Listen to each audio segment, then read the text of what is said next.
Saudara-saudara pendengar yang kami kasihi dimanapun Anda berada, Anda kembali bersama kami dalam acara Telaga, Tegur Sapa Gembala Keluarga. Saya Gunawan Santoso dari Lembaga Bina Keluarga Kristen akan berbincang-bincang dengan Bapak Pendeta Dr. Paul Gunadi. Beliau adalah seorang pakar dalam bidang konseling serta dosen di Seminari Alkitab Asia Tenggara, Malang. Perbincangan kami kali ini merupakan kelanjutan dari perbincangan kami terdahulu tentang kesengsaraan dan karakter. Kami percaya acara ini pasti bermanfaat bagi kita sekalian dan dari studio kami mengucapkan selamat mengikuti. Pak Paul, kali ini kita masih akan melanjutkan perbincangan kita yang terdahulu tentang kesengsaraan dan karakter. Dan mungkin ada beberapa pendengar kita yang waktu itu tidak sempat mendengarkan. Pak Paul bisa mengulas secara singkat apa yang sudah kita bicarakan pada kesempatan yang lalu, Pak Paul? Pembahasan kita sebetulnya ini didasarkan dari Roma 5 ayat 3 hingga 5, yaitu firman Tuhan yang berkata, "Dan bukan hanya itu saja, kita malah bermegah juga dalam kesengsaraan kita, karena kita tahu bahwa kesengsaraan itu menimbulkan ketekunan.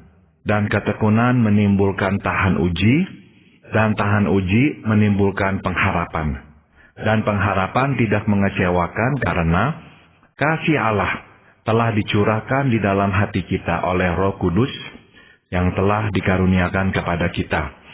Pak Gunawan, pada dasarnya begini, kita ini sebetulnya kadang-kadang tidak berpikir realistik.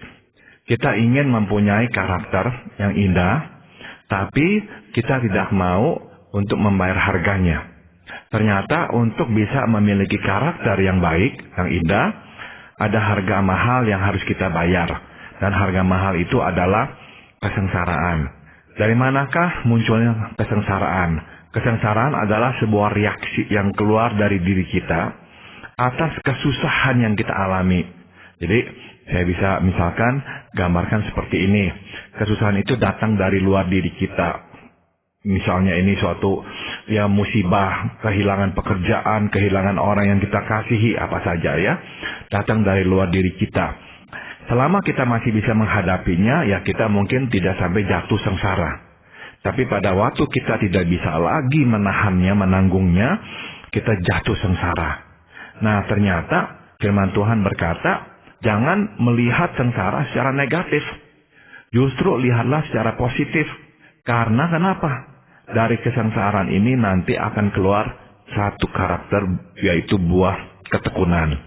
Dan ketekunan ini nanti yang akan menghasilkan sebuah karakter lagi yang bagus, yang namanya tahan uji.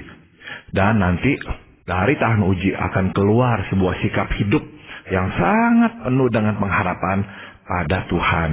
Nah, jadi Rasul Paulus di kitab Roma meminta orang-orang Kristen untuk tidak lari dari kesusahan, tapi berani menanggungnya. Sebab bagi Rasul Paulus, sewaktu Tuhan membiarkan kesengsaraan itu melanda hidup kita, Tuhan sedang mengerjakan sesuatu dalam hidup kita pula, yaitu membangun sebuah manusia yang baru. Ya. Karakter yang Allah kehendaki ada di dalam kehidupan kita itu sebenarnya kan terkait dengan karakter dari pribadi Allah sendiri, Pak Paul. Betul sekali, Pak Gunawan. Begini jadinya ya.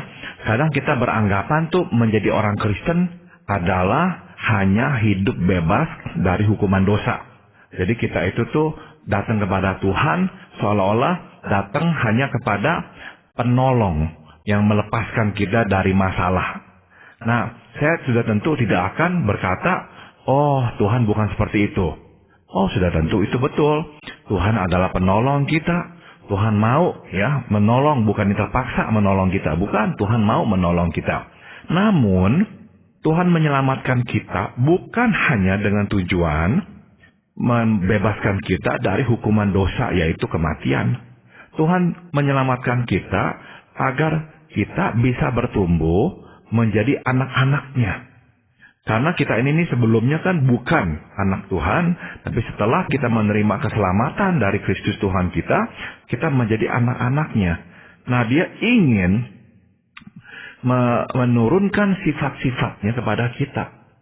Nah, karena kita ini dari luar, waktu masuk ke dalam rumah Tuhan, kita ini perlu belajar ya sifat-sifat Tuhan, agar nanti bisa mengembangkan sifat-sifat Allah itu. Maka Tuhan bukan saja menyelamatkan kita, tapi Tuhan juga membentuk kita supaya kita menjadi seperti Dia. Kita benar-benar menjadi anak Tuhan yang mewarisi sifat-sifat Allah. Nah, Pak Gunawan, ini konsep saya kira perlu kita benar-benar camkan, karena sebagian dari orang-orang Kristen itu tidak menyadari hal ini, hanya memikirkannya apa? Saya menjadi anak Tuhan supaya bisa mewarisi berkat-berkat Tuhan.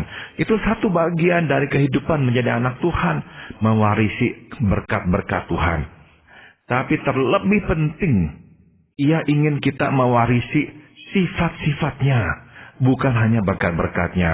Nah, untuk mewarisi sifat-sifat Allah itu, ternyata memang kita harus melalui jalan yang lumayan berat, yaitu jalan kesengsaraan. Apakah ini juga terkait dengan pemulihan manusia sebagai gambar dan teladan Allah, Bapak? Betul sekali, Pak Gunawan. Kita ini tadinya diciptakan Tuhan sesuai dengan gambarnya. Kita ini sangat serupa dengan Dia, memiliki sifat-sifat Allah. Tapi setelah kita jatuh dalam dosa, sifat-sifat kita itu mengalami transformasi menuju kepada yang buruk. Kita mewarisi sifat-sifat iblis. Maka misalnya kita ingin sesuatu, kita tidak mendapatkannya, ngamuk, kita pukul orang, kita ingin sesuatu, tapi jalan tertutup, kita gunakan cara-cara yang salah, menipu kanan kiri. Nah, itu adalah sifat-sifat iblis yang kita warisi dari iblis. Sebab waktu kita berdosa, kita jatuh ke dalam dosa begitu dalam, sehingga kita tidak lagi mempunyai sifat-sifat Allah tersebut. Malahan kita mewarisi sifat-sifat dari iblis. Waktu Tuhan menyelamatkan kita, kita dibebaskan dari hukuman dosa, yaitu kematian. Sekaligus Tuhan mulai membentuk kita agar kita ini bisa kembali lagi menjadi seorang manusia sebagaimana Tuhan ciptakan, menjadi anak Allah yang sungguh-sungguh memiliki karakter-karakter Allah. Ya, itu berarti membutuhkan suatu proses yang panjang, bukan terjadi seketika pada saat kita diselamatkan oleh Tuhan, gitu, Bapak. Betul sekali. Proses untuk menjalani pembentukan ini sudah tentu harus berjalan seumur hidup, tidak mengenal batas waktu. Nah, kuncinya adalah memang, Pak Gunawan, kepatuhan. Ada anak-anak Tuhan yang susah bertumbuh, susah mewarisi sifat Allah karena susah patuh. Sebaliknya, kalau kita bersedia patuh, pokoknya ya udah terima, pokoknya ya udah ikuti yang menjadi kehendak Tuhan, makin patuh, makin cepat kita mewarisi sifat-sifat Allah. Nah, ini menjelaskan kenapa, Pak Gunawan, mungkin kita pernah bertemu dengan orang Kristen yang sudah berpuluhan tahun, ya, bergereja, menjadi orang Kristen, tapi sifat-sifatnya itu tuh tetap bukan sifat-sifat Kristus. Sifat-sifatnya lebih mirip dengan sifat-sifat iblis. Kalau marah, kalau benci, kalau iri, wah ilah bisa begitu jahatnya. Hati bisa begitu kotornya. Nah, kenapa kok begitu? Nah, besar kemungkinan karena orang ini memang enggak mengembangkan kepatuhan. Sehingga Allah itu tuh ingin mewariskan sifat-sifatnya tertahan oleh kekerasan hatinya. Tapi sebaliknya ada orang-orang yang belum lama menjadi orang Kristen, menerima keselamatan dari Kristus, namun dengan cepat mengalami perubahan-perubahan. Kenapa? Lebih patuh. Ya, apapun yang Tuhan ajarkan diterimanya, apapun yang Tuhan inginkan dilakukannya. Nah, akhirnya dengan cepat dia bertumbuh mewarisi sifat-sifat Allah itu. Ya, ketidakpatuhan kita itu seringkali karena tidak sesuai atau tidak sejalan dengan apa yang kita pikirkan, gitu, Pak Bos. Allah itu mau bentuk saya tapi caranya kok seperti ini, gitu loh. Nah, khusus Pak Gunawan tentang pembentukan karakter, jalannya itu hanya satu. Tidak ada 2-3 jalan, satu, yaitu jalan kesengsaraan. Ya, kenapa? Sebab di dalam kesengsaraan benar-benar karakter itu tuh dibentuk, dipoles, sehingga menjadi seperti yang Tuhan inginkan. Ibaratnya Pak Gunawan, Seperti misalkan besi yang begitu keras ya, mau dibengkokkan ya untuk menjadi sebuah alat yang berguna. Harus dibakar, dipanaskan sampai besi yang begitu keras akhirnya lunak dan bisa dibengkokkan menjadi sebuah alat yang berguna. Begitulah dengan kita pula, Pak Gunawan. Kita ini nih ibarat nih besi-besi yang keras. Nah, perlu api kesengsaraan membakar kita agar kita lunak. Waktu lunak barulah Tuhan bisa membengkokkan kita, menciptakan sebuah alat dalam diri kita yang berguna bagi pekerjaan Tuhan. Nah, makanya untuk bisa menumbuhkan karakter yang Tuhan inginkan, tidak bisa tidak, harus lewat jalan kesengsaraan.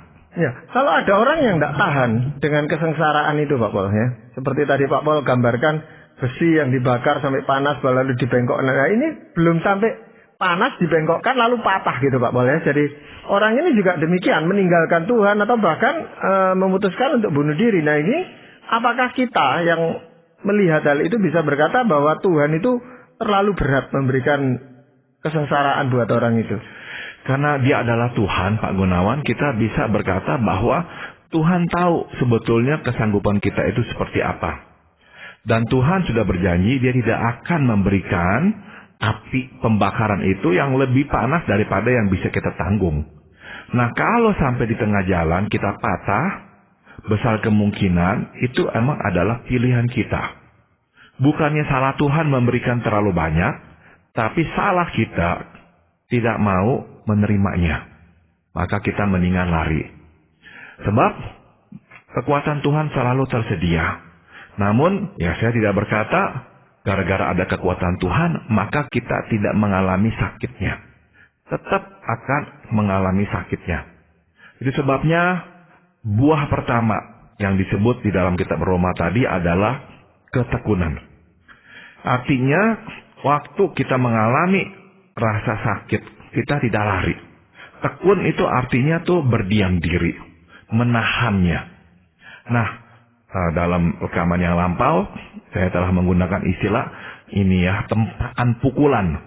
Ibarat orang yang belajar bela diri mau melatih ketahanan tubuhnya, justru dia harus menumbuhkan tangannya, badannya dengan pukulan-pukulan supaya lama-lama tubuh itu mengeras, mengeluarkan reaksi yang diharapkannya itu.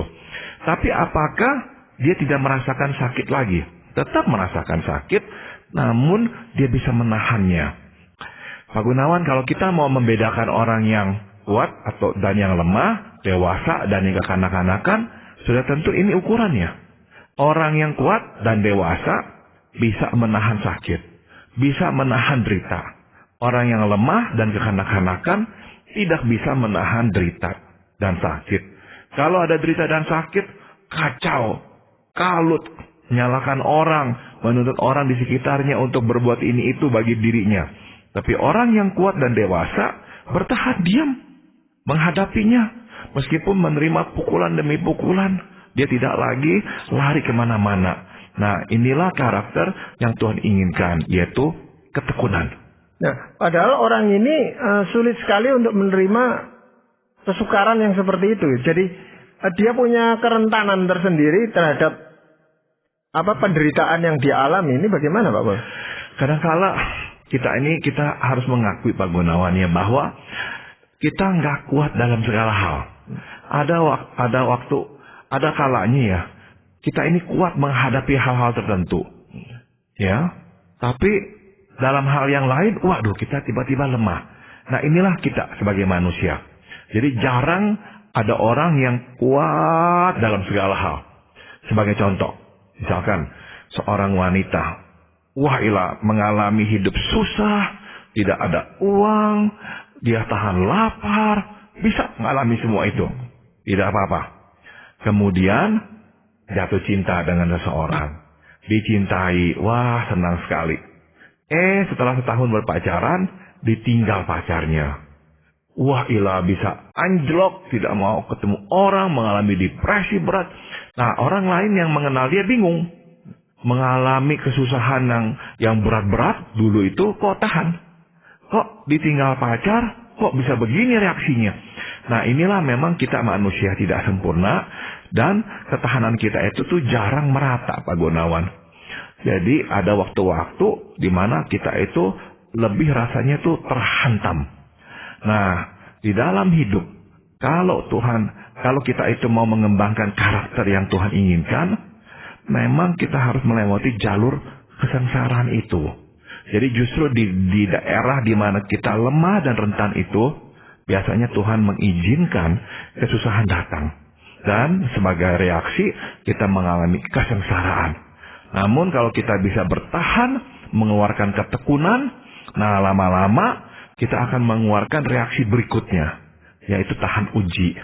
Artinya tahan uji itu tuh tahan sakit. Nah, dari situlah karakter Kristen itu nanti mulai bertumbuh. Ya, Bapak, ketidakmampuan seseorang menghadapi kesengsaraan dalam salah satu bidang seperti yang tadi Bapak katakan, itu terkait dengan imannya atau tidak, Pak? Saya kira nggak selalu ya terkait dengan iman. Memang kadang-kadang tuh orang cepat ya melabelkannya atau menuding, oh kamu kurang iman nih, makanya kamu mengalami ini, kamu seharusnya lebih kuat gini.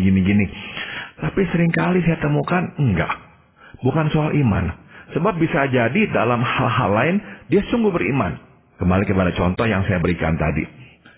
Kalau dia tidak beriman, waktu dia mengalami kesusahan, ya tidak ada pekerjaan atau uang dan sebagainya, kalau dia sama sekali tidak beriman, harusnya kan juga sudah runtuh dulu. Tapi karena dia beriman, dia bertahan. Nah pertanyaannya, kenapa kok waktu ditinggal pacar, dia bisa runtuh seperti itu? Kehilangan pegangan dan hidupnya. Apa yang terjadi? Nah bisa jadi ini adalah wilayah yang memang lemah dalam hidupnya, karena dari dulu wilayah ini tidak pernah terpenuhi, Pak Gunawan. Dia tidak merasakan kasih sayang dalam hidupnya. Terus menemukan seorang pria yang menyayanginya. Dia begitu senang menikmati kasih sayang itu. Namun akhirnya harus kehilangan orang yang mengasihinya karena dia tidak lagi mau bersama dengan perempuan ini. Akhirnya dia mengalami reaksi yang begitu berat. Nah, seringkali itu yang terjadi. Dan itu tidak berkaitan dengan kerohanian. Makanya di dalam rekaman yang lampau kita sudah bicarakan, Pak Gunawan, bahwa jangan cepat berkata, salah apa saya ini Tuhan? Dosa apa ini saya ini? Kok harus mengalami ini? Belum tentu, dan seringkali tidak ada kaitan dengan kesalahan atau dosa kita. Tapi memang Tuhan membiarkan kesusahan itu datang agar dia bisa nanti memperkuat wilayah yang lemah dalam diri kita itu. Ya Bapak, kalau kita bicara tentang ketekunan dan tahan uji, itu kan juga suatu karakter yang positif di dalam diri seseorang, Bapak. Betul. Jadi memang itu adalah karakter yang lebih sesuai dengan desain awal Tuhan tentang siapakah manusia itu. Ya, manusia yang diciptakan Tuhan sesuai dengan gambar Tuhan adalah manusia yang seharusnya tahan uji, yang mempunyai ketekunan, tidak mudah menyerah ya, bisa menahan derita dan sakit. Nah, ini memang yang Tuhan idamkan pada diri semua manusia, bukan hanya kita sebagai orang-orang Kristen. Ya, tetapi ini kan prosesnya panjang sekali. Katakan suatu saat kita itu merasa tahan uji terhadap suatu penderitaan, kesengsaraan. Lain kali kan juga akan menghadapi lagi kesengsaraan yang versi yang lain gitu, Pak Bal ya. Betul. Jadi nggak selalu memang kita kuat, Pak Gunawan.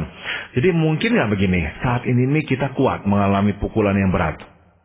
Terus misalkan 10 tahun berlalu, tidak ada apa-apa yang terjadi, tapi terus terjadi sesuatu lagi.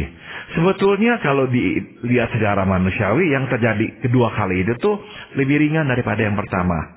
Tapi bisa jadi waktu kita mengalaminya, kita tidak lagi kuat. Pada saat itu kita sedang lemah. Nah, waktu kita mengalami, tiba-tiba hal itu menjadi sangat berat buat kita. Namun sekali lagi yang kita mau belajar adalah kita tidak mau bergantung pada berapa besarnya pukulan itu dan apakah pukulan itu. Kita mau bergantung pada Tuhan yang memberi kepada kita kekuatan. Ini yang selalu Tuhan inginkan. Jadi jangan sampai mata kita itu tuh bergeser. Mesti terus memandang Yesus, memandang Dia, memohon kekuatan darinya agar bisa menghadapi pukulan-pukulan hidup sebesar apapun. Ya, jadi tujuan utamanya adalah supaya kita itu punya pengharapan untuk terus-menerus berharap kepada Tuhan Yesus menjalani kehidupan yang pasti ada kesengsaraannya ini, Pak Bos. Betul sekali Pak Gunawan. Jadi firman Tuhan berkata, jadi setelah muncul tahan uji, ya dari ketekunan muncul tahan uji, nanti yang keluar adalah pengharapan. Orang yang memiliki karakter yang kuat, yang indah, seperti yang Tuhan inginkan, adalah orang yang positif, Pak Gunawan.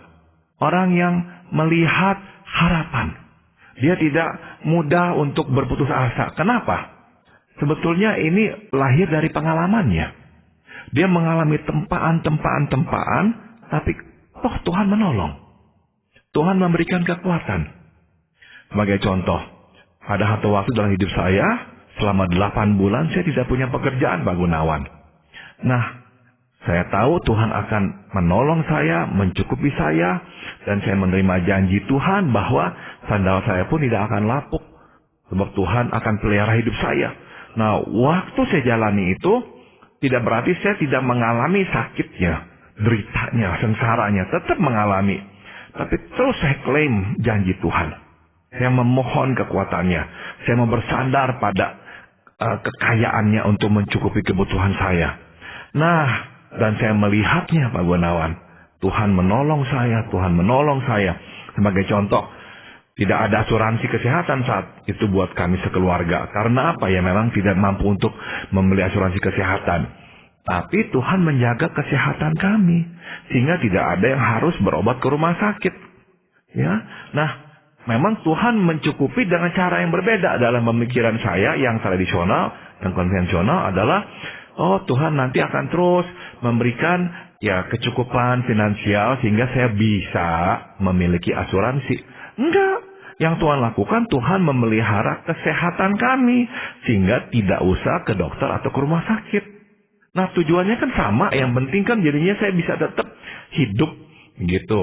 Nah, kita masih benar-benar terbuka dengan cara Tuhan. Nah, waktu saya mengalami itu, Pak Gunawan, saya berbicara dengan pembimbing rohani saya. Dan dia berkata kepada saya, Paul, Tuhan itu dapat dipercaya.